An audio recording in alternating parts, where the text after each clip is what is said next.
start recording as always, and then let's go full screen. I think that's it. Yes. Go full screen. There we go. My thing's loading. But anyway, welcome everyone to another podcast episode. It's been a while since the last one. I'm joined as well today by Mr. Adren. If he wants to be called Adren, so I'm going to call him Adren. So Yes. Hi. Hello, everybody. hello everyone. So more or less this is kind of the content I'm going to be pushing for the next few weeks or so. It's a little bit chaotic on my side, without power or really any navigation, as I mentioned in I think last night's stream. So expect more streams and podcasts and vlogs, like anything that requires minimal editing is essentially what I'm going to be doing for content right now. So for the time being, we have a podcast today about video game currency. There's going to be also a podcast very soon after this one, but for today's topic, we're talking about video game currency. Money. Money makes the world go around. And, sometimes even today, it's making our video games, our virtual currency go around.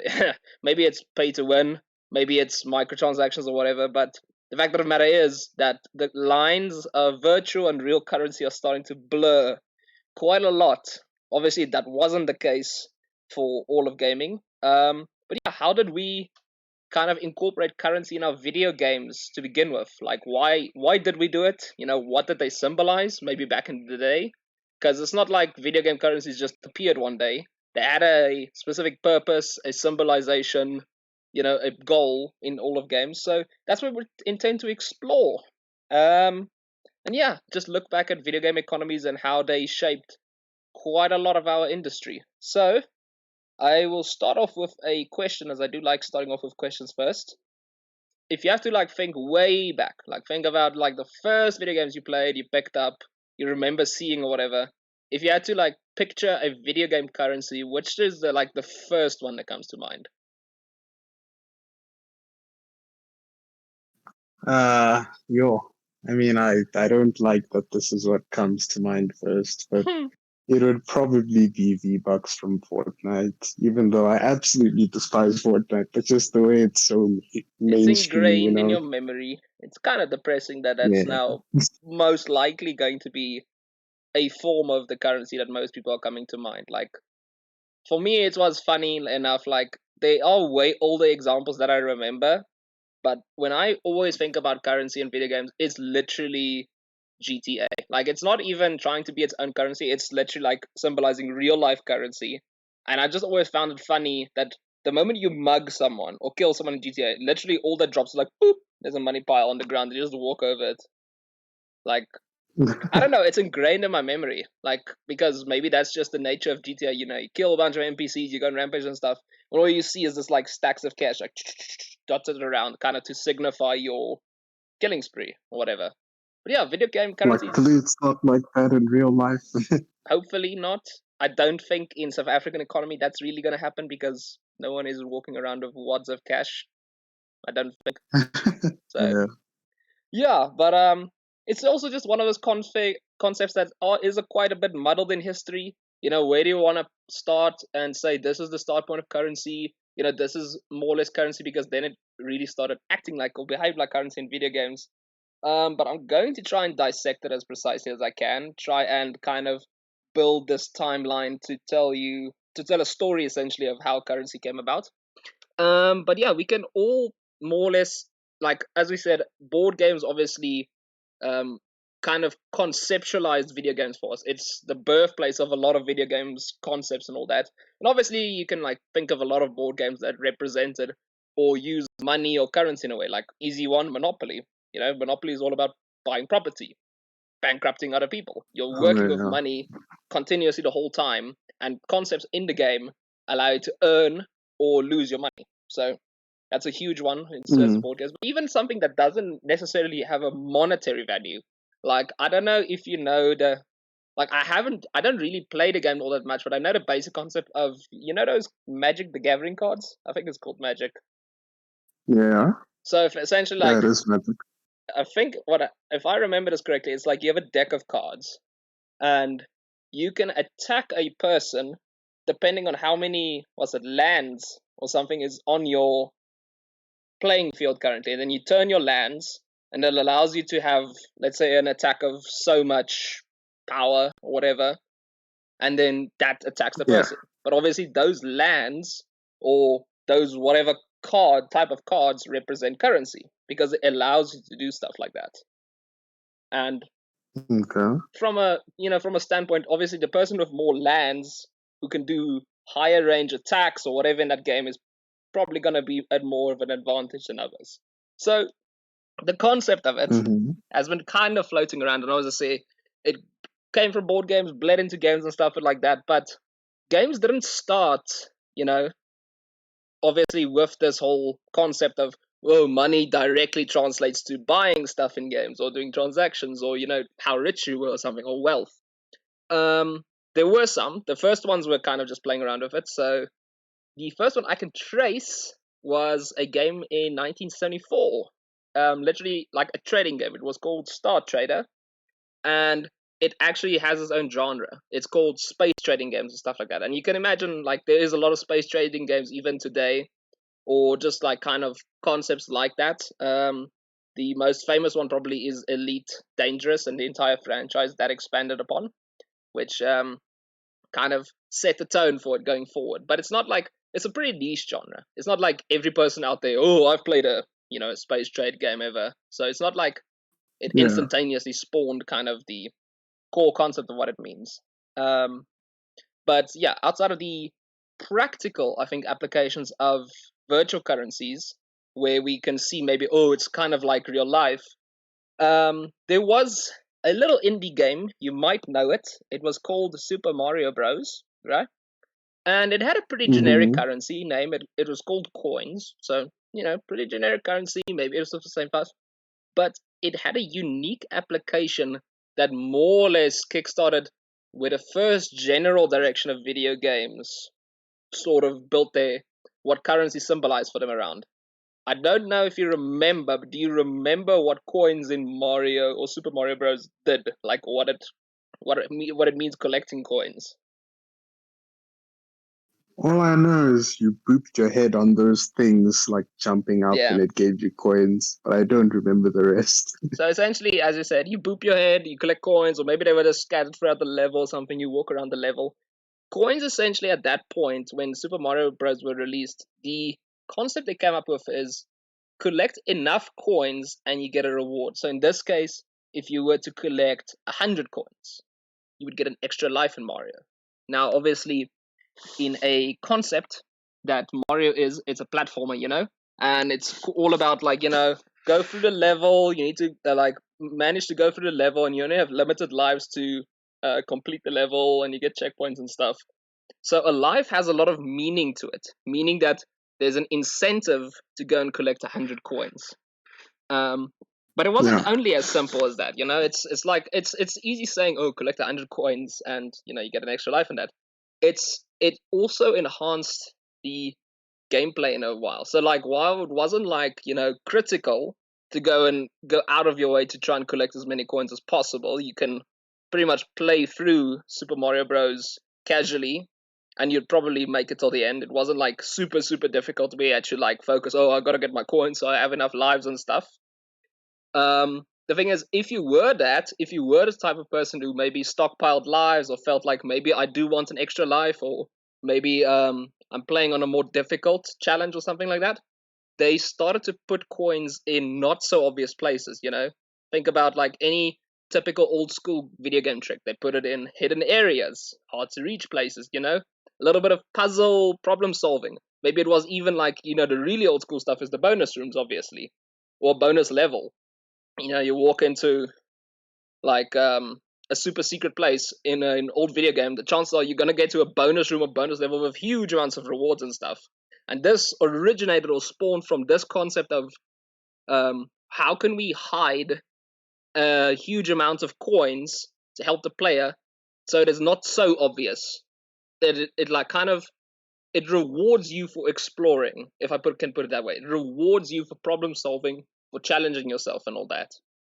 Because that was the whole concept behind it. And it enhances gameplay that way, because obviously you could have just had a normal platformer, but now you have this platformer with like so many other components flying around, and it delivers so much more different types of gameplay experiences at that point. And I mean, a lot of platformers did kind of latch onto this concept. Another really super common example, or common like one, is obviously Crash Bandicoot. Crash Bandicoot is all about collecting the fruits, and also same thing, secret areas you can unlock, collecting more fruits. You did the bonus section in each level of Crash Bandicoot, and in general, like, yeah, the Crash Bandicoot series prided itself on the level design, which kind of, you had a casual experience or you had a challenging experience, and it depends really on what your kind of way of playing is. If you wanted to go and discover more Wumpa fruits and get more lives, you probably challenge yourself more or explore more, whatever. And it's the same for everything. You can think about Sonic and all those kind of stuff.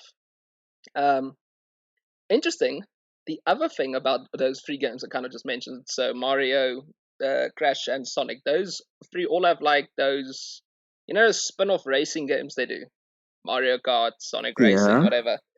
They also have those like coins or rings or fruits in their race. And that one, funny enough, is if you collect more of those while you're racing, you can drive at faster speeds. With the risk being, if you were to collide into something or maybe like veer off track or something, you lose again the coins or the rings or whatever, and then you lose your speed. So there's a great risk reward thing. Like, you would probably go out of your way maybe to collect like one or two extra Wumpa fruit to go faster, but the fact of the matter is that, on the track, it's probably located in a more challenging spot than if you were to just drive normally. So it's a great Yeah. little risk reward thing about that thing as well, and that's kind of how it started, how currency started in video games. It wasn't just immediately, it's $100, you can buy stuff with it. It was something completely different, which I do actually enjoyed that they tried out that concept first. And yeah, I think that's kind of the point I wanted to come across. And yeah, so you think of this concept that they brought forward, the platforms brought forward, and then an RPG back in the day thought, hey, this is a cool concept. We want to try something like that as well, but for an RPG setting. RPGs, obviously, also games that are strong on exploration, strong on role play, strong on kind of the emphasis of discovering a world, immersing yourself in a world, even. Like, probably one of the stronger gaming genres out there to do that. And one of the games that really wanted to help with the exploration part, at least, of the currency, where more exploration means you're rewarded, is an old favorite of ours. It's The Legend of Zelda, and it's rupees. Hey. I don't know if you've ever played Legend of Zelda. It's like, I found it weird. I actually haven't, It's weird. I played. I used to play a lot of games back when I was younger. Yeah. Like, I played Legend of Zelda, but the thing I always found it weird, it's such a popular game, like such a, defining video game of all time. But it's also such an exclusive game. Like, if you didn't have a Nintendo back in the day, or ever owned a Nintendo, chances are you didn't play Zelda. Because the thing is, you Yeah. go to a friend's house and they have Nintendo. What are you gonna play? Are you gonna play the single player Legend of Zelda, or you're gonna fire up Wii Sports? Like, the chances are you were playing Wii We have to Sports. play You Wii weren't playing Legend of Sports. Zelda. We have to play baseball and tennis and all that. Yeah, literally, that's like what we were doing. Like, if you didn't own a Nintendo, but your friends had one, chances are you weren't playing the single player games. You were playing like the really fun party games and stuff they had. So, for such a game that like did so much for the video game industry, it's so funny to see like the chances are that half the people in video gaming, maybe even more than that right now, has probably never touched a Legend of Zelda game. Never, Yeah. like, even knows how it works or whatever. But yeah, another funny story actually about Legend of Zelda and its rupees, because of that name. I don't know why they chose that name, but when I was little, Isn't that already a currency? yeah, when I was little, I knew the currency's name for whatever reason, and then I learned, I think in geography or something, like India used rupees, and I literally just assumed, oh, they're probably using Legend of Zelda coins to pay for stuff. Don't know why or how an economy of that would work, but I just assumed, okay, they're probably just all Legend of Zelda coins or whatever. But yeah, No, the People in game India was running around with Zelda yeah. coins. And today's day and age, I wouldn't be surprised if someone like has a real life V-Buck and it like carries monetary value somehow. Probably not even. It's probably even been done at this point. But 100%. yeah, so the Zelda came forward with the idea of where it has still the RPG aspects of your trading, you're buying stuff from merchants and stuff, typical RPG stuff where you like selling and buying items. You are also getting rewards of it in quests, you're assisting NPCs, completing quests, you're also getting like rupees as rewards. You can also find them by exploring the map. So, particularly in Zelda, if you were to scour in tall grass, like there were these tall grass areas, or there were these pots that you get in NPCs' houses. Like you probably see a lot of memes um, about Link around pots. Is like he's nervous, he's sweating and stuff because usually a lot of rupees would hide in pots. So the general inclination of a gamer is to break every single pot they see because there might be a rupee hidden inside of it, regardless if it's like inside an NPC's house, inside in the open or whatever. They just break all the pots because there might be something hiding in there. And again, that's just our inclination to explore every nook and cranny because we as gamers have now learned from a lot of games that there might be something rewarding, inside wherever that might be hiding. And it's kind of Mm-hmm. Legend of Zelda that started this whole thing, the RPG. And again, it became popular in a lot of games. Like, it doesn't even have to be an RPG. You look at Ratchet and Clank. I don't know if you remember Ratchet and Clank. You used to collect like those bolts. And if I remember, those bolts like could do weapon upgrades and stuff. So Yeah. Ratchet and Clank was the same thing. You scour around, you break everything you can. You'd find few bolts lying here, lying there, in hard to reach places and stuff. And yeah, it's kind of it rewarded you because now you're exploring more. Hence, you're able to upgrade your weapons more. Hence, you have more enhanced gameplay. And just a lot of games do this.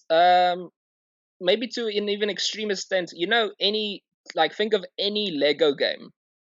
The general thing in every Lego game is you can break everything, and it will give you money. It will drop money for you.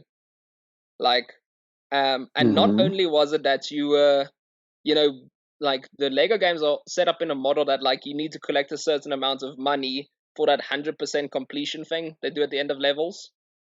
But I mean, not only that, but Okay. like in Lego games, you buy characters off of their money, or you buy ships or whatever cool item they have. You buy with like the Lego studs, and you get those Lego studs from like breaking everything, from exploring and breaking everything. So why wouldn't you? It's the sense of Yeah. you reward players for going that extra mile in your games. Investing more into your games, and yeah, it's. I want to again pick your brain. Um, and I want to see if you were to make a video game currency appealing to the gamer. Like, you kind of want that whole feeling of, ooh, I want to go collect that. Or, ooh, what is that? You want to invoke that feeling. How do you do it? Like, how do you make a currency appealing? Because if you, apart from showing me 100 Rand note and me knowing it's 100 Rand note and saying, ooh, that's a lot of money, maybe, depressingly, it's probably not, but still, like if I didn't know what 100 Rand note is, how do you make video game currency appealing to someone? For me personally, I think, and I'll use this example because it's personally for me, Mm, not only one of my favorite games ever, but my favorite currency system because of how realistic it mm, is probably Skyrim. mm, Plain and simple Skyrim back in the day. You could get money from, completing quests or, tasks and stuff. You could get money from robbing someone if you like that. big You could bucks, get yeah, money from trading. You could get money in a variety of ways. And for me, it just added a level of realism yeah, to a game that was, somewhat unreal because you needed the money if you were going to buy things. You yeah, and then needed to barter or trade if you wanted money as well. So I think Skyrim for me is definitely taking the cup there. yeah, it's interesting that you now mention actually realism because again, in a game setting, realism is kind of a very fine line, but obviously, as you said, it's a fantasy setting. But now you're making a real currency. So how do I make the currency believable, as you said? And there are various aspects to that. And then let's say on the other hand, maybe you have a game that doesn't have a recognizable currency. Because if you show me Skyrim and I can see, like, I don't even know what it's called, but I can see you have 5,000 gold. I know for a fact gold means money. But say this is the first time, someone's playing Sonic. There's a bunch of rings in front of them. They don't know what rings are. Like, there's no context for them about what those rings are. How do you make that appealing for them to collect? I think obviously the one part appearance, like something shiny and gold or whatever, is going to obviously attract your attention and stuff because it's shiny and gold. You usually like connotate that with something that's very valuable. But outside of that, also sound design. I don't know if you've picked up, like, every time you collect kind of these currencies, obviously not real money because it would be weird if real money made a sound. But if you collect these kind of more cartoonish currencies and stuff, they usually make a sound. Like the very famous one I always loved is Sonic's rings. That I think it's like bzzing, bzzing, bzzing. It makes it when you pick it up, or something like that. Yeah. It's like that. It has a very nice sound to you to pick it up. So it tells you it's something rewarding. It tells you it's something valuable. As well as like, just think about any type of item you pick up. Maybe it's like of a certain, like, it's an epic item, or it's a very legendary or rare item. It usually has this kind of aura to it. Almost, it has, maybe it's in sound, maybe it's in the way it appears, maybe it's in its presentation, but it's always like it has an aura to it to describe to you its value, because they have to. Like, this isn't real items. Like, if you tell me this is if I had no context, this is a potion of immortality and it's, it gives you 5,000 health points, and you tell me that with no context, I'm like, okay, but what does that mean to me? But if you tell me that's something in Dark Souls, imagine you tell that to someone in Dark Souls, it makes you immortal for like 30 seconds. Yeah. That's a lot of value you're currently describing then to someone there. So the game developers kind of have to rely on those kind of key points, almost selling points to you, to tell you this is something of value and you'd want to collect it, or kind of want to explore more to collect it and stuff like that. But yeah, I think also the one big thing that currency started doing in video games is it started to share important world building aspects of the video game. Like, it started to carry narrative weight to what you're doing in the game, or the setting of the game, or whatever it may be. So I'm gonna give you a really cool example, and I'm pretty sure you can think also of your own examples. But like, one of the easiest ones I like is Fallout as a franchise. So it's got a very popular currency system. The caps system, obviously, in Fallout. Like, it's literally just called like 5,000 caps, and obviously it's the usage of bottle caps, like bottle caps off of glass bottles, to kind of invoke this type of world building. Because now think about Fallout as a concept. It was during the 50s or 60s. It's like a nuclear war broke out and essentially ended the world as we know it. Like, ended the kind of civilized world. And now you nuke everything to oblivion. I'm pretty sure paper money has a low survival rate when everything's on fire and everything's being incinerated. Like, paper money is not gonna be lying around. What is, however, gonna be lying around is bottle caps, specifically from glass bottles that were prominently manufactured in the 1950s and the 1960s. So metal bottle caps lying around from a more durable object obviously is going to start to gain value, because now you can pick it up, and it's this kind of idea that they, after this whole war and trying to rebuild civilization stuff, they are now rebuilding it by making a makeshift economy. Because if you were to give a bottle cap to someone, like, now in today's age, that would be worthless to them. Give a bottle cap to someone in, say, in a post-apocalyptic world where you kind of just trying to trade and barter and stuff, as you say, and it suddenly gets value. So it's got a great world building thing to it. But like, even simpler than that, just think about like old games. That games are set way back when, like, say, Red Dead Redemption 2. Fantastic, world building game and stuff like that. It's set in the 1890s, early 1900s, and like the simplest thing is the currency. That's like a real currency. Like, they're working in dollars and everything, but it's the 1900s. You're not gonna be earning $10,000 like just summer. It's not going to be lying around. You're probably like earning 10 cents for a mission, but in their context, 10 cents is worth a lot, and it reflects in their economy. Yeah. It reflects in stuff you trade. It reflects in all that stuff. But outside of that as well, when you're particularly doing robberies in the game and stuff, there's a lot more talk not about paper money, but about gold bars. And obviously, during that time, there was a huge, gold rush in the US. So it was very likely that gold bars were also being used much more frequently in economy and trade and being stored in bank vaults and stuff where you would be robbing rather than just paper money. So, like comparing just direct Yeah. examples, compare robberies in Red Dead Redemption 2 to robberies in GTA 5. What you're robbing is essentially like going to be quite different because you're way more likely to get paper money in GTA V. Like you're robbing paper money, stacks of paper money and stuff. Whereas in Red Dead Redemption 2, you're probably robbing gold bars because that's just what the economy was those days. So it's a simple detail. It's a simple detail, but it just carries weight to your world building. And as you said, like with Skyrim and stuff, even if you're way back in the Middle Ages or the fantasy times and stuff, people still needed to trade. It's not like just because you're in a fantasy world, trade is going to stop existing. Like there's always trade. Hence, there should always be some sort of economy system. But Well, I'd say one game has succeeded without a currency system. like an RPG or just like a game in general. I'd say a game in general. Mm. It could be RPG. The game I'm referring to is Minecraft. Yeah, that's also a pretty good point. It's like it's the opposite of that. Like it's not that currencies need to be in games, and like we're talking big games here. Like sure, there's a component of trade in Minecraft where you can trade to villagers, emeralds and stuff. But do you need to? Yeah. No, probably not. And the thing is, they probably are ripping you off because those damn villagers want like what 55 emeralds for a piece of dirt.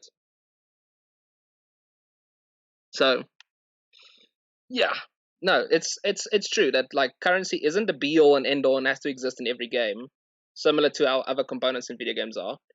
But you can use currency to tell a story in your game or support your story in a video game. But yeah, Minecraft is a good example. 100%. Minecraft is a good Mm. example because it's hard to also define Minecraft. Like, if I were to tell you what genre is Minecraft, what are you going to tell me? Minecraft is whatever you want it to be, honestly. Pretty good answer. Probably the only answer there. The only correct answer as well. Don't think you can put it in a Yeah. box.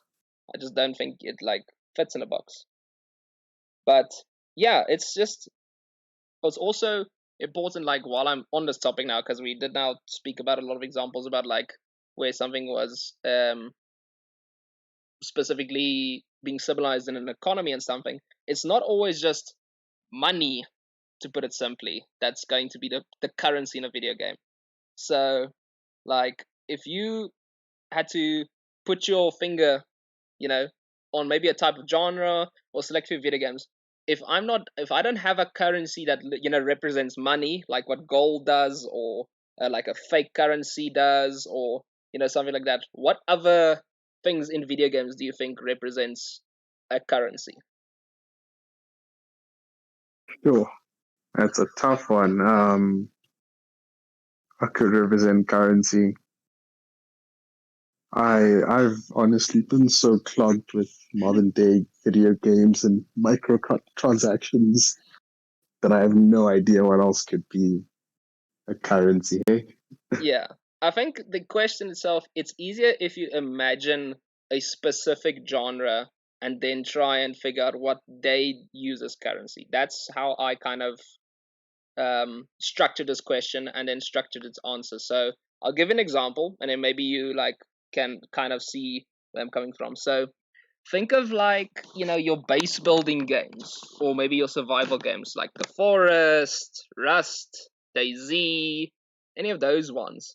The value really is in the materials you gather and are building, because at the end of the day, if your core concept in the game is to base build, you're probably much more concerned about, oh, do I have enough stuff to craft this thing, or maybe I do and have enough stuff to fortify or improve this part of my, building, rather than what there's like maybe a money in the game. Because if you think about those games didn't have money. Like the Forest had literally no money in it. I don't think Rust has money in it. So the value of what you were getting is essentially from the materials that you were crafting to build your base, which is the core concept of the game. And even like, a game like strategy games. So think of Age of Empires. So I don't know if you like how long ago or if you played Age of Empires, but like a lot of your value was literally what your settlers essentially would gather. Like you could go chop wood, you can go mine, and you can go like kill animals or fish or whatever. And then you got like these three essential like materials that worked as a currency. You got wood, I think gold, but not like gold as in money, just gold, like the raw material, and then meat. And essentially the whole premise of the game is like you can create I don't even know how to describe it, but you can literally create or birth like 20 soldiers, but you needed a specific amount of like meat to do it. Like it costs 100 meat to birth 20 soldiers. So that currency again is kind of where your value lies. It's not necessarily in a monetary sense, but it's in a sense of what you have and what you can use. So I'm gonna give you a nice debate topic, also a tough question, because I like giving you tough questions now. I've XP. noticed. Is XP a currency or not? Ah, yeah, I'd say it is. Because XP, you usually use it to upgrade certain aspects of your character, sometimes to buy equipment and things like that. So I think a form of trading does happen within the game itself. So I'd consider it currency. I would say I do agree with you, because older games, like maybe not as critical with XP, because older games were kind of just like more centered around like just getting XP, upgrading a character, beating the baddie, game over, credits roll. But like modern games, like modern RPG, any modern RPG out there, even Skyrim, like let's just use Skyrim as an example, right? You're grinding away, you're killing the Draugrs, you're in a cave, you're completing quests or whatever, you're earning XP now. And then it comes the point, the big, screen things comes up. Let's say it says, oh, you've leveled up. Now it's giving you a choice like, do you want to put that point in health, magicka, or stamina, right? That's not like, unless you go to a physical place to reset all your skill points and stuff, that's an investment you make. You're not getting that skill point back once you've confirmed your selection. It's either going in health, it's either going in stamina, and it's either going in magicka. And like you do it, you confirmed it, the transaction's complete, it's gone. And then on top of that as well, like there's extra perks and abilities you do in Skyrim as well. Like maybe you say it's now 20% less stamina to do a heavy attack or something like that. And the XP is also kind of interesting because it works as a currency and an investment, because you're probably going to likely invest it in something that suits your playstyle. So if I decide in Skyrim I'm a mage, the chances are I'm going to try and invest as much points in magicka as possible, because all my attacks use magicka, all my effects and spells and stuff use magicka. So it's more compelling for me to invest in magicka with the skill points I earn and invest in magicka status effects. Whereas for someone who maybe is using like melee attacks and stuff, they're probably going to invest it more in stamina.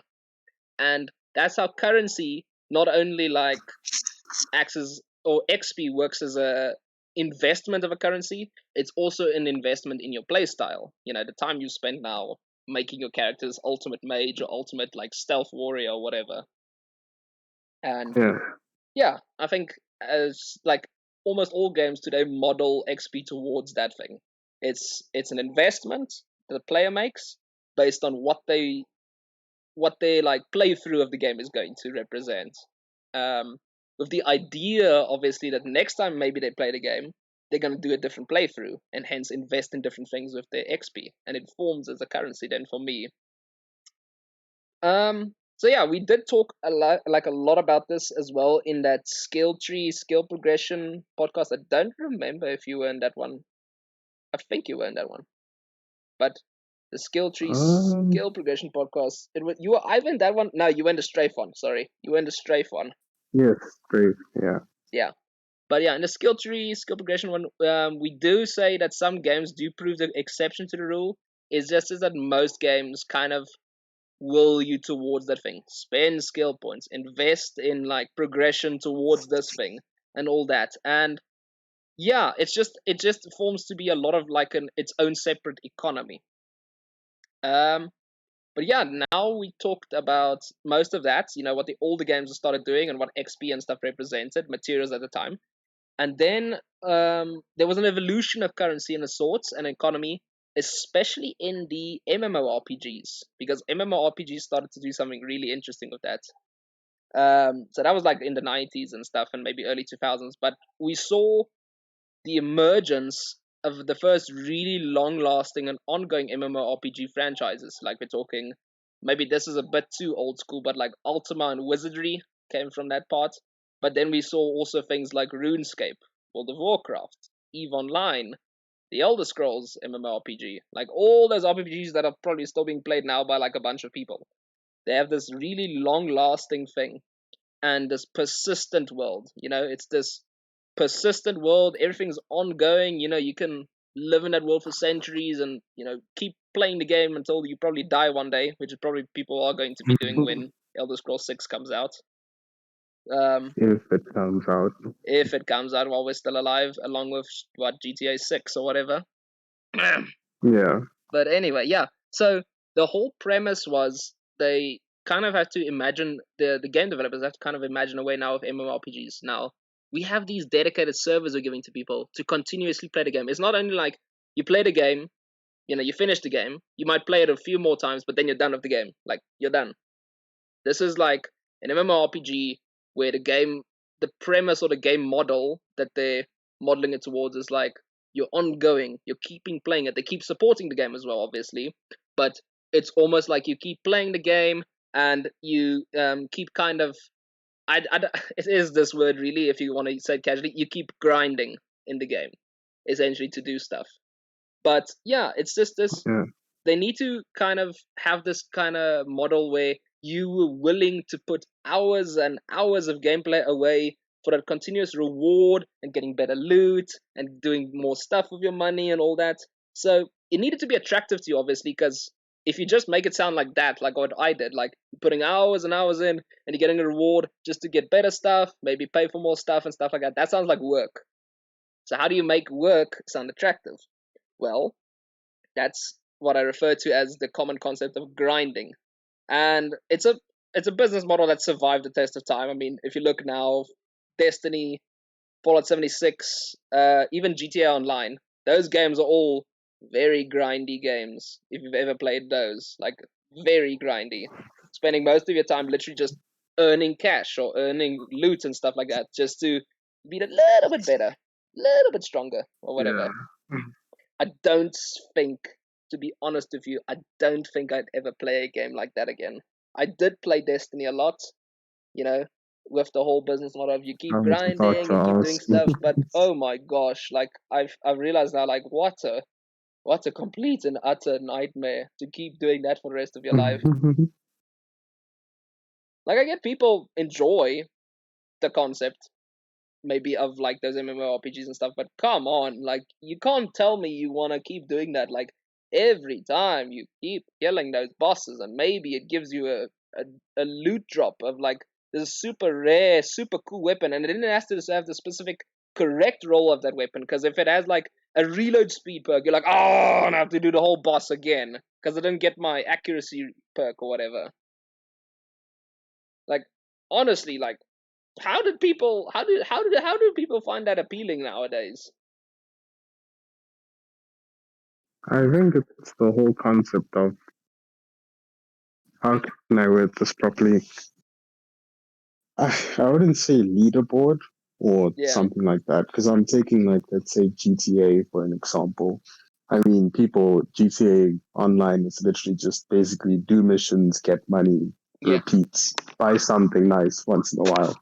I suppose it's that whole aspect of, wanting to have unattainable, unimaginable amounts of money you do get those GTA players who literally just have money you'll probably never see in your whole lifetime of playing the game Yeah. sitting in their accounts, and they're still playing for more. And you're wondering why.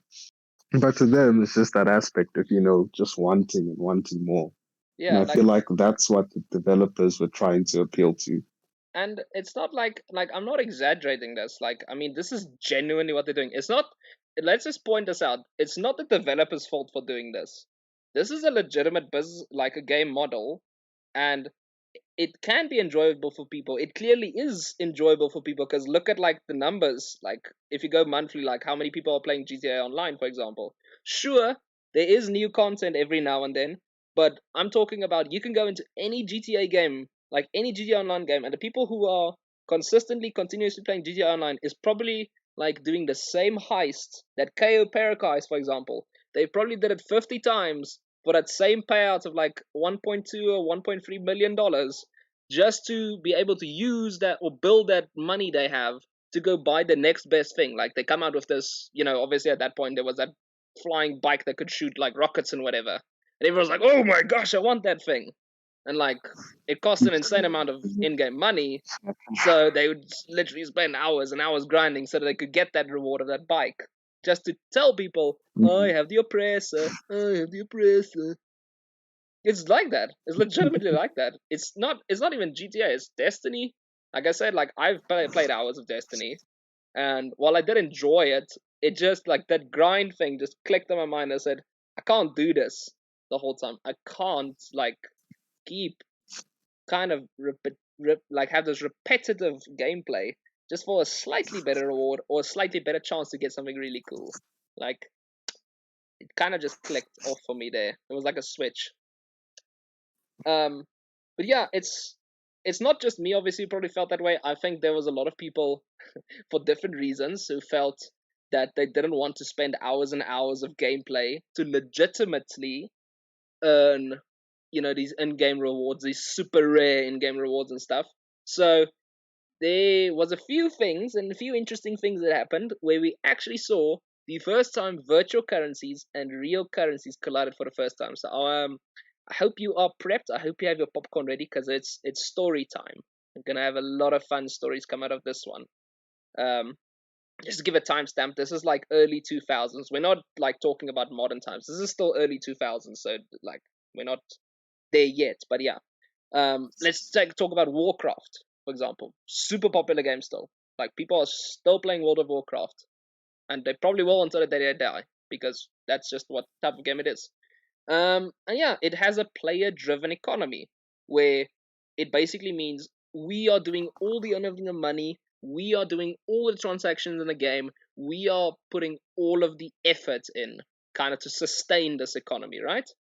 So there is this few people who thought, nah, I'll shortcut it. I don't want to put all those hours in to earn all that gold. Maybe there's another way to get that gold.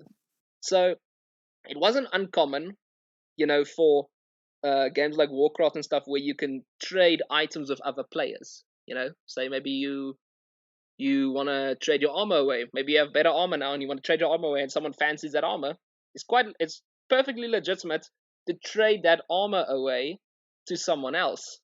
But now, some folks had a bright idea that said, "What if you give me that armor of yours? I don't really have anything of value to trade because I haven't played and put the hours in yet. But what if you advertise the fact that you have that armor? Why? How about you advertise that on eBay, right? Put a price up. I'll pay for it, and then after I've paid, you trade it to me in game." It's the first time like that kind of light bulb went up in people's heads, and it led to the first like illegal marketplaces, of that kind of type of stuff. You'd literally go on eBay. It's like all these Warcraft items. Not even like the items, like literally like they'd say like I've got 300,000 gold in Warcraft. I'll give you all my gold. Just name a price, and people would pay. You know. I'm not even joking. Like we're not even talking marketplace. We're talking auctions. There were auction houses online for like items, and then once people like do that,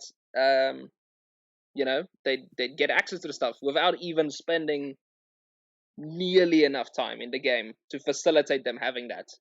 Like you'd walk around with that like really high end armor, but it says like you're level 1, for example.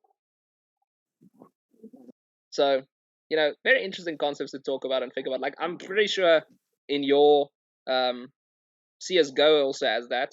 I'm pretty sure CS:GO also had auction sites online at some point. It has to be there. I remember the name. I, re- I remember the name. Gambling and things. Yeah, it's csgo3skins.com. That was the website's name. People would sell.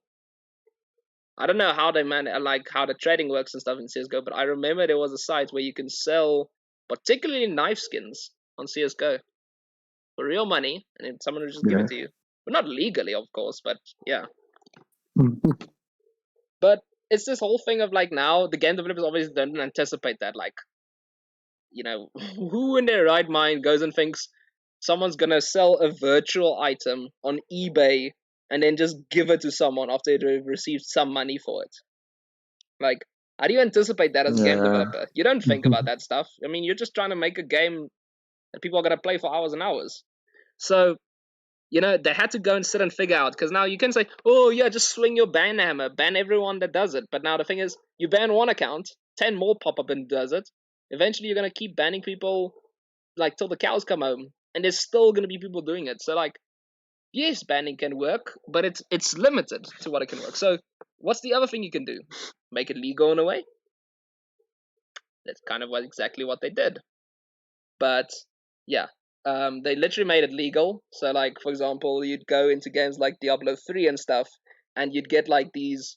But now it's just for virtual currency. We're not talking about real currency now. There's something, but there's like an auction site in the game, or an auction house, and then you'd like get this armor piece that someone's maybe listed, and then you'd bet in the virtual currency, like, and see the highest bidder obviously gets the piece of armor.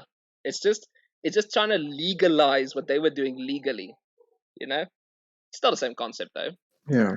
Other end of the spectrum, it's not just like the fact that maybe you want cool gear and stuff like that. Maybe you just want to be a really high level player, but you don't want to grind to those levels. What's the next best thing you do? How about you pay someone to take over your account and put all the hours in and grind for you? Because yeah, that's still a thing we see today. Obviously, like look at, for example, Rocket League. Rocket League has that all the time. Fortnite had it all the time. CS:GO probably also had it all the time. I remember Destiny people. There was this competitive mode in Destiny called Trials of Osiris. The whole point of Trials of Osiris is to literally pit against each other the best of the best of the best in competitive scenes, and you'd know you're the best player, one of the best players in the game of Trials of Osiris, because if you won 7 in a row for your Trials of Osiris games, you would get this really cool looking armor set that tells people, I won 7 Trials of Osiris games in a row. And that was a reward. But now people just, give their account credentials to someone else, they pay them, and they go grind Trials of Osiris for them just so they can get the armor. So people think, oh, you're a great Trials of Osiris player. It's like, people do that. Like, you'd think people, well, why would you spend money on that? People do that. Like, they legitimately do that. And it's another problem. I don't think that's a problem really that you can accurately solve. It's a more complex one, because now you're saying, how do you determine that? Like, maybe, for example, Rocket League has this thing where it's like XP farming. You can report people for XP farming. Even like something like Clash of Clans, that tactic that people used to do to, like, they want to drop trophies, like they're farming gold and stuff. So literally what they do is, like, they go into battle, they put the barbarian king down, and then they'd end battle. Yeah, I remember that. I wonder who could ever do that. It's so dishonorable, I tell you. So dishonorable. What's your account name, Mr. Adren? I just want to go check your trophies real quick. I don't think we need to get into that right now. But anyway, it's this legitimate concept that, like, people just kind of want to get a workaround to get to the high end stuff really quickly. They don't feel compelled to spend actual gameplay hours working towards this objective, because they didn't find it. Maybe they didn't find it rewarding. Maybe they just did want to shortcut it. Maybe they just want to tell people or lie to people that they're level 400, whatever. But it was just a thing that happened. There was some clever workarounds like you can do. Like, for example, I talked about the armor thing, the auction house that they did and stuff. And remember, Elder Scrolls, the online version, also had this thing like you can get really, really, really cool gear. Let's say, for example, a level 300 sword, but you had to be level 300 to use the sword or even equip it. You couldn't equip it before you reached level 300. So for you as a level 1 to get that sword was completely useless because you still need to get to level 300 to use the sword. You can say maybe you have it, but can you use it? No, you can't. And you stand out like a sore thumb then, because everyone knows then you got that sword in very funky means because you're walking around with a sword but just such a low level. So some clever things they used to do. But yeah, as I said, it's kind of just one of those things you have to live with. It's kind of futile to try and stop it because you're never going to stop everyone. You could ban as many people as you want. You could legalize as many stuff as you want. Fact of the matter is, there's still people out there that are illegally trading the goods, illegally leveling up their accounts, illegally earning achievements and stuff like that. So yeah, now we get probably to the most fun topic for you, for me, for everyone in the world, the best thing to ever happen to gaming. Because then the game developer said, hold on, no, scramble my head real quick.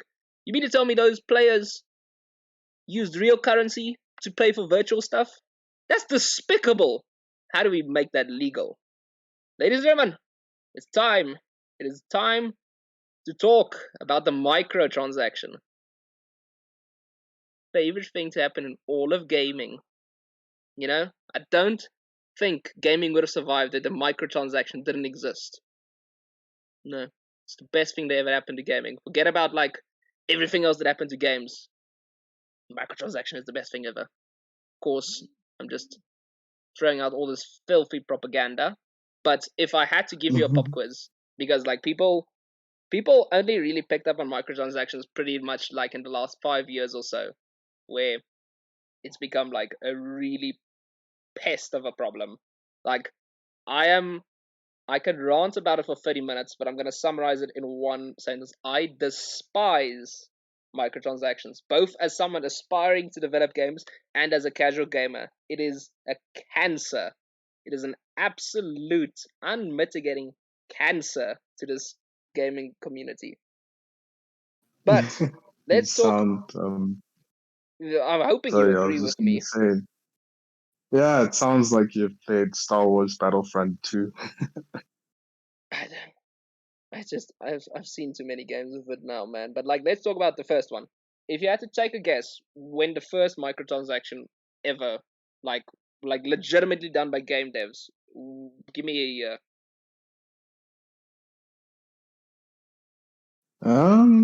I'd probably say FIFA, to be honest. FIFA. What year, FIFA? Yeah, I'd probably say FIFA. You got a year in mind, or just general FIFA? FIFA 14. Close, but a little bit older. So we are talking Elder Scrolls Oblivion in 2009, I think. Elder Scrolls Oblivion in 2009 was the first one ever. The first bloody Bethesda again, but the first time it appeared ever. Bethesda said you can own this cool horse armor for $2.50. I think you can imagine the response from people, because that's the first time it's ever happened. They're like, "What the frick? Why would I pay real money for horse armor?" And then nowadays it's just, "Ooh, take my credit card." Ooh. But anyway, yeah, it's just one of those things. It's gross to think about, even pitching the idea of a microtransaction. Have you done one before though? Have you done a microtransaction before? Myself? Yes. I plead the fifth. I was gonna say there has to be a microtransaction you have done in Apex. There's no way you have not paid for a skin in Apex. I would not believe I you. plead the Fifth Amendment. Okay, the silence says a lot. But anyway, it's not like I'm a clean guy either. I've done microtransactions. Probably never will again. But it's gross. It's really, I don't like the concept of it. Because I'm gonna get to that in a minute, because it just opened up so many like really basically kind of dirty ways for game developers really to make more money from their games, and from that, and begin seeing games not like as a passion project, but as probably just another business model. Like, think of big corp EA out there. Like, I know people rag on EA and they say, "Oh, EA is the worst thing ever," and you think like, oh, maybe people are just dragging on the hate train. Like, but if you look genuinely at their CV and the games they're releasing and stuff, EA's probably been in it for the money for the last 15-10 years. I I kid you not. I I don't think there's any passion in that studio anymore. Zero.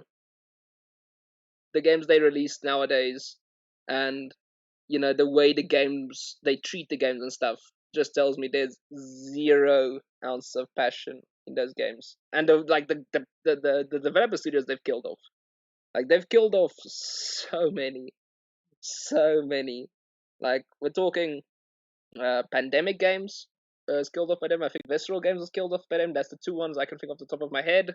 Maxis is dead because of them. That's the ones who made Spore and The Sims and stuff like that. They acquired BioWare. Look how horrible BioWare is nowadays. BioWare used to be this freaking Chad company. They had the Mass Effect trilogy, and they came off really strong Dragon Age games. Like really nice role playing games. They had their own style stuff. Take Mass Effect Andromeda and Anthem as their last two releases, and tell me you're in a recoverable position. Mass Effect Andromeda and Anthem were the last two games you brought out as a studio under EA. You're pretty much dead in the water. The only ones I think that are kind of still hanging in there is Respawn Entertainment, because EA owns Respawn Entertainment, but Respawn Entertainment does well because they do Apex, obviously, and they did that Star Wars Jedi Fallen Order game. So for their company, and they did Titanfall. They also did Titanfall under EA. Before I forget, Titanfall was also quite decent. So that is a company pretty much dead. DICE is also pretty much dead. I can promise you now, DICE is probably also dead. That came off Star Wars Battlefront 2, horrible launch, horrible pay-to-win stuff, from EA's dark days. Eventually the game did recover, but their servers are shut down now, so that doesn't really say much. Then DICE had Battlefield 5, horrible launch, horrible launch. Like, even the trailer, people were already like, nah. And the game at least did recover, but still. And then the cherry on the cake for DICE, Battlefield 2042. Have you ever heard someone talk about that game like since it came out? Ever? I think I heard someone say they uninstall it, and that's the most. I haven't heard a word out of that game since it came out in October, I think, last year. I haven't heard a word since November. Not a patch, not an update, not a planned thing, not a typical apology. Zero, zip, quiet. And it's that thing. That's what happens when you treat your games like a business model. Zero passion, zero care about it. And it started off with the microtransaction, right? As I said, it opened up a whole world of this nonsense we have now. But it's starting to pervert the gaming aspect of games. And what I mean with this is now, let's just dive into all the lovely stuff we are talking about. Microtransactions themselves. You might think microtransactions isn't pay to win. It's not pay to win and everything. But think about what microtransactions does for a lot of the things. You're taking a lot of effort. Maybe the stuff you can buy with microtransactions, it's a lot of hours of effort and dedication someone might do to earn that. To earn whatever that is, and then you just get Richie Rich over here with his credit card, swipes once, and in a matter of seconds he has the exact same thing as you have with zero effort. Are you going to feel good about yourself? Sure, you have it, But knowing someone out there literally just zoop, this, or did an EFT, and now they have the exact same thing as you. It was horrible.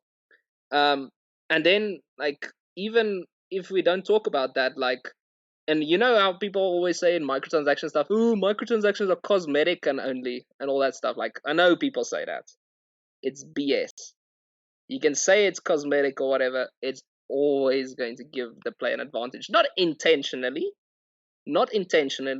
but in ways like even a game developer can't anticipate. So I don't know how well you know Call of Duty Warzone, like how like much you've played it and stuff like that, or follow it or whatever. Yeah. So you know more or Pretty well less. versed. Do you remember a skin called the Rose skin? Yep, that black nightmare of a yeah, don't get me started. And you remember the pain it caused because it was such a stupid, aggravating thing. Like, because what people did when they owned the Rose skin. So Yep, just camp galore.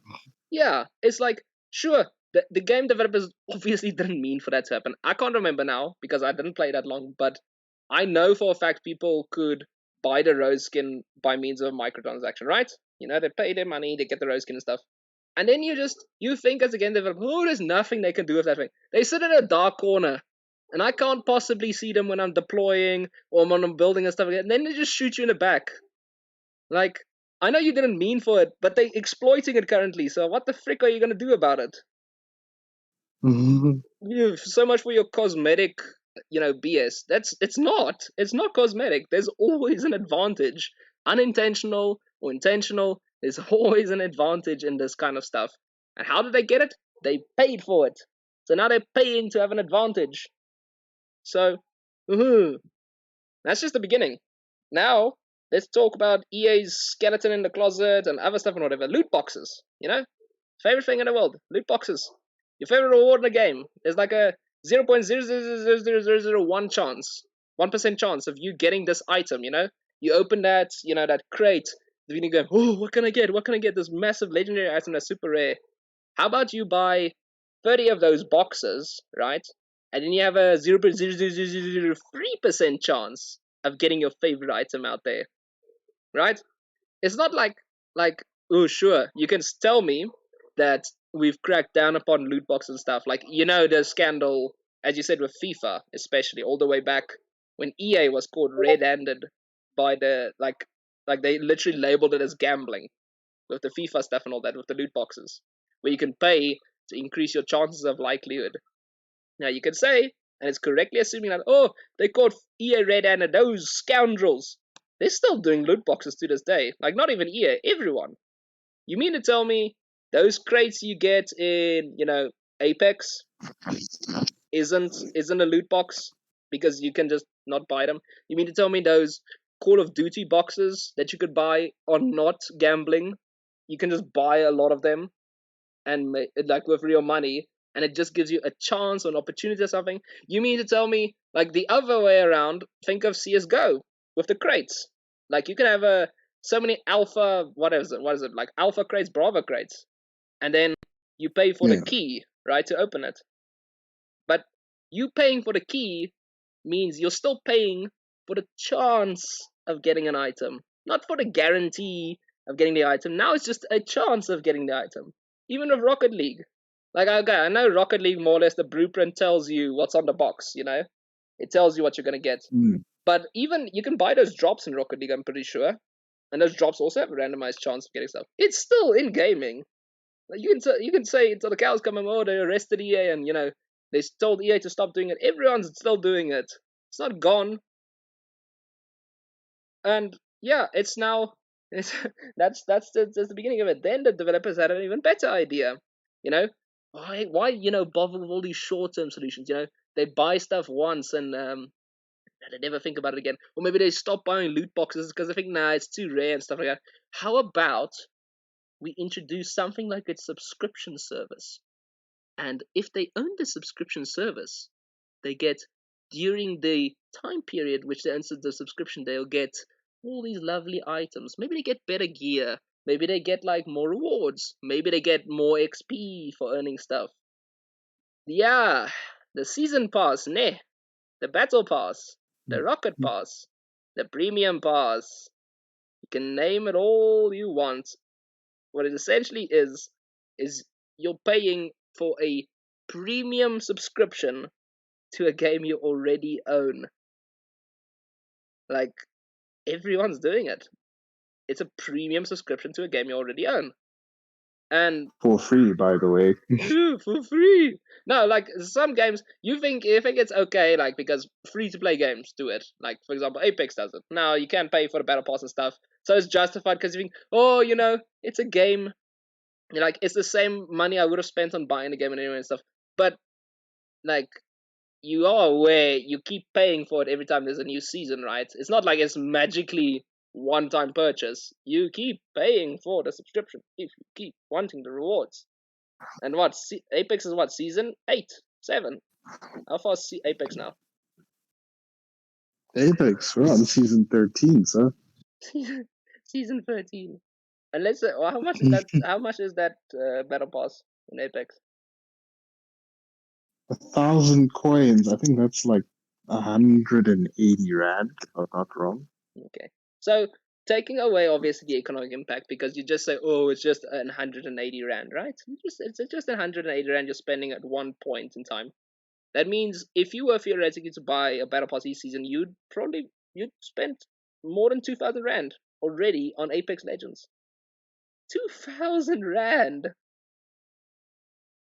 on a premium pass with a few more XP, a few more crates, and a few more skins. 2,000 rand. It's insane. And yeah, that's unfortunately, the world we live in right now. Like the games, every time a game releases these days, it's probably got microtransactions, a premium pass of sorts, loot boxes, or a combination of all three, or a combination of like either or whatever. It's just, it's like, why?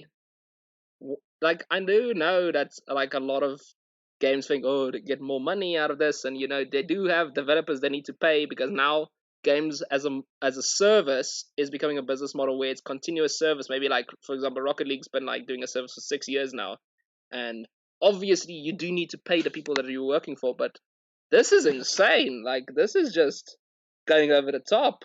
Like, I know still at the end of the day it's you making the decision to buy stuff, but if at the end of the day, how do you try and tell or convince a 10-year-old to not buy all the cool and shiny stuff they see? They're of course gonna buy it. That's why we keep seeing stories of all this nonsense. Like, you literally would read it in the news. I kid you not. Like, I've probably read this 10 times in the news. Parent comes home to make shocking discovery because their kid stole their credit card and used 10,000 rand on Fortnite or Apex or whatever. Like, it's genuinely something, because obviously they feel compelled to pay for stuff in games.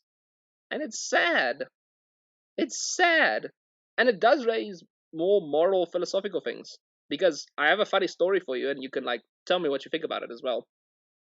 So if you get banned from a game, like you get banned, right? So like, easy example, Counter-Strike. I got VAC banned from CSGO, obviously. Say I was the type of person to buy keys off of for those crates. I paid money for those keys so that I can unlock those crates, so that I can unlock those items and stuff. Those are items now that have a rarity to them that I can say I own because it's in my possession and stuff. I got those items legitimately with my own money. I paid for the system and everything. Now that you've VAC banned me and my account's gone and everything, what happens to my items? It's not even that. Like, what if it's an old game, like let's say Battlefront 2, right? Pretty sure Battlefront 2 had microtransactions, stuff like that, where you could pay for exclusive maybe skins, exclusive maybe customization, stuff like that. Battlefield 2's server shut down, meaning there's no more online play in Battlefront 2. What's happened to all your items there on your account? Like, I paid real money for that. So do I just say, oh well, and just move on? Oh, Like, if I go to your Apex account right now, I tell you, Manashi, I'm banning your Apex account. You're never going to use it again. You're never going to be able to access it again. All your items, everything you've ever spent your money on, invested on, gone. Yeah, there'll probably be a lot of strongly worded emails. Yeah, to respawn back and forth. And then, well, that's the thing. That's the genuine thing. It's something we have to think about. Because, I mean, it's not like it's in real life. You get banned from life and now you can't own your house anymore. That's called prison. And you have to do something seriously wrong to go to prison. But, yeah, there's a... Talking about the houses, actually, there was a story a while back on one of those life simulator. Like, we're talking, like, extreme sims here. Like a life simulator called Second Life, right? Now, Second Life was this... It's an older game, but Second Life, literally, it had this thing where also you can invest or spend real money into the game to do stuff. And it literally had this in its advertisement as one part of an expansion of the game, right? You can own, like, you can purchase and own virtual land in this game, but you have to purchase with real money, right? This guy, Mark Bragg, I think is his name or whatever. This guy purchased and owned virtual land in the game. He gets banned from the game for whatever reason, and now he goes to court with them. He's suing them because what they said was, yes, he purchased the virtual land, but he owns the virtual land. Now that you've banned my account, you are not allowing me access to my property. Even if it's virtual, you said I owned it. And there was literally nothing the court could do. He's correct. So they had to unban him, and they had to remove every single one of their advertisements that said you can own virtual land. It now only said you can purchase virtual land. Just for that little mistake, you know? It's stupid, because literally that might be the situation, as you said, with your strong worded emails. You might literally go to respawn into them and say, I own these virtual items. Technically, you can't take them away from me if you were in a situation where you maybe got banned or something. Like, that's genuinely the world we're going to find ourselves in. People are going to start lobbying for virtual possessions. And yeah, I'm guessing you can kind of see where this conversation is going now, because you know what video game currencies also pretty much started. It's your favorite thing. Actually, there is a few of you in that Discord who does do that thing, and I still don't understand why. But it's your favorite thing, boy. It's blockchain. It's NFT. It's everything that you can virtually own for virtual currency. It likely found its roots in the virtual currencies of gaming. But yeah, it's taking the real money and spending it on something virtual with a virtual valuation and ownership to it. You know, not that I really think... I think whoever owns an NFT is a clown and probably doesn't deserve the money they used to spend that thing, but whatever. It's a personal opinion. But yeah, just tell me this other thing in the world of South Africa that we live in, because genuinely I am curious. Just humor me for this quickly, Manashe. Does Ria own crypto?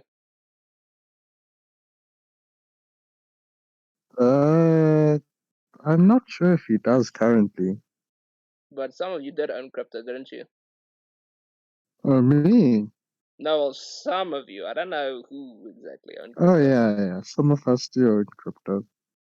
So, what happens, right? You have virtual money and you have virtual... Maybe some of you do also own an NFT, but there's virtual money and virtual possessions of you somewhere. What happens with all this virtual stuff if you have load shedding for half of your life?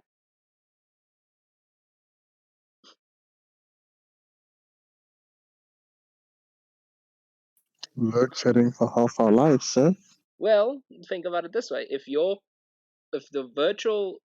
things are virtually existing on a virtual plane like the internet, yeah, that pretty much means you need... First off, you need access to the internet to get your things.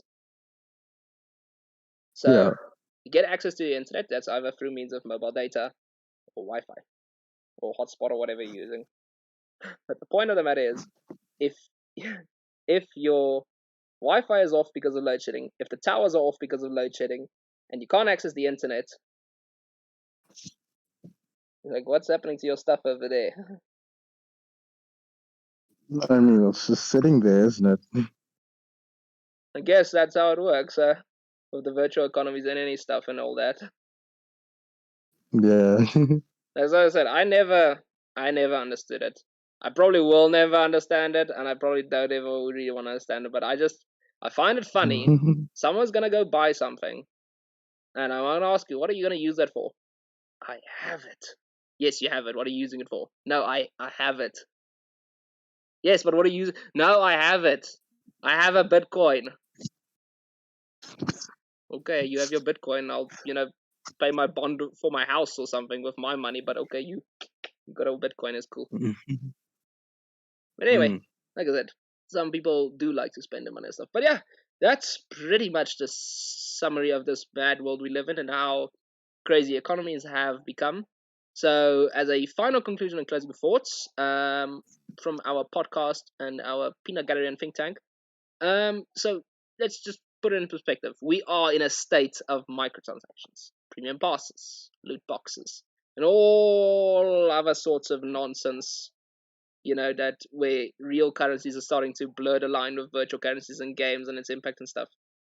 Where do we go from here? Because I know this has like been a surge maybe in the last 5 years or so, where really all of this stuff has taken off. But generally, where do we go from here? Like, what is the future of gaming regarding maybe this stuff and like just currency and virtuality itself?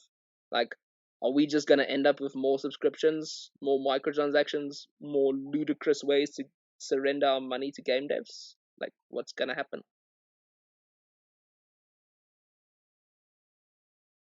I honestly think what we could see happening very soon is how can I word this? The mix of different game currencies or different virtual currencies. For example, the use of crypto to buy, Rocket League points and things like that. Because virtual currencies are already starting to mix with, real world Everything. currencies. And that Yeah. some countries and shops and things are accepting crypto. So if they can accept crypto to buy actual items, then why not to buy in-game items? So it's all one digital platform. Yeah. My problem is though, those poor game devs who are gonna have to tell you, what a 1 Bitcoin can buy you, but every single day you're gonna have to sit and download a patch for your game because the value of Bitcoin does that thing. It's not a rand. Like a rand goes up at least like 2 cents, 1 cent, or whatever. Friggin' Bitcoin is up Yeah. 44% one day and up down 110% the other day. Like those poor game devs are gonna be like, oh frick, what do we tell people they can buy with that stuff? Because like we have to patch the game every single day. But they'll find a way. Yeah. I think from my side, what I would like to see, but disregarding like I don't think I would like virtual currency and stuff really to take over this whole scene and everything. I think you can keep maybe your microtransactions, you can keep your premium battle pass BS and stuff like that. I'm pretty sure there's at some point going to be a nice enough backlash that maybe at some point there will be some parity. That's my hope, at least, that we move again away from that stuff. But if we don't, if it comes to that point where like every game developer out there says, nope, this is the way forward, I would like to see a more, how do I put it, like a decentralized economy in games. It would be like I know like a lot of games in competitive scenarios, it's nice to have your own wealth, and it's more about like how you invest your own wealth and stuff like that. Like MMORPGs, maybe fine, leave them as it is Mm. because your economy matters in that game. Maybe FPS, your XP or whatever matters in that game or something. Maybe like where investment like that matters. But take for example, maybe just an online game where maybe the whole point of the game is to meet people and interact and like build stuff together, like Minecraft. Like let's say Minecraft. If Minecraft was ever to make an economy, I don't think it would make very much sense to have this centralized hierarchical economy where like everyone's coming together. Oh no, you have to pay so much for this thing, and oh, you have to pay so much for this thing. I think it would be cooler to do a decentralized economy where more the people are in control and they can facilitate transactions. But more than that, they can share stuff freely. Like maybe there's a communal type of thing, like a communal type of thing. Maybe communism. Maybe that's just blatantly what I want. Maybe I just blatantly want communism in gaming. Because, this day and age, like, it's just becoming really funny to me to see games and then I look at like a lot of the games, like the premium pass and stuff, and like thinking, this is very much like real life.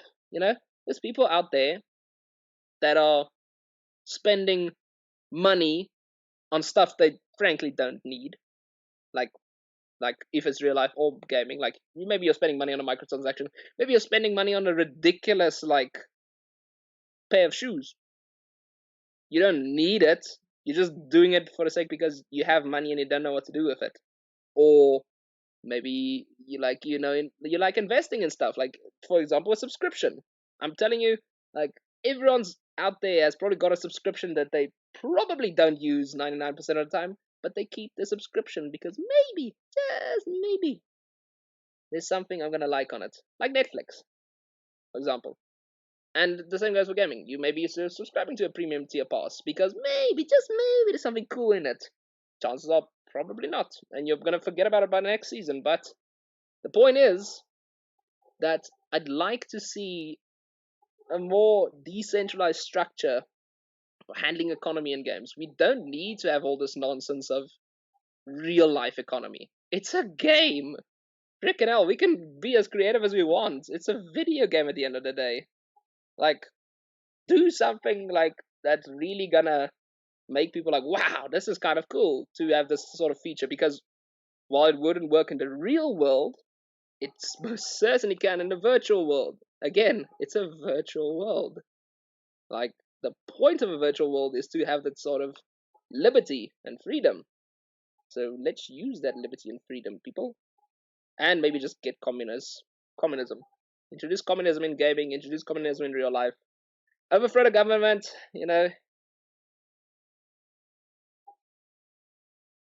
But yeah, that's my thoughts on that. And probably my closing thoughts as well on simply a bombshell of a podcast. God, I ranted way more than I thought I would have. But yeah, it's just something I hate how it turned out. Like, I liked current season old games so much, and to see it become this filth really puts me off. Yeah.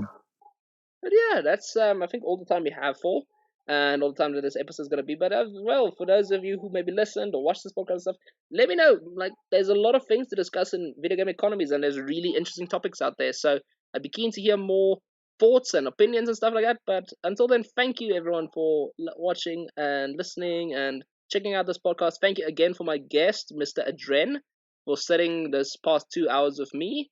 Hopefully your lights are coming back on soon, sir, and that you'll be able to see.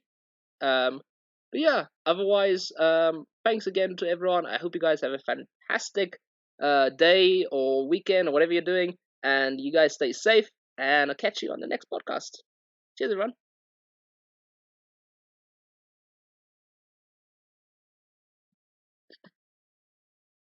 Yay.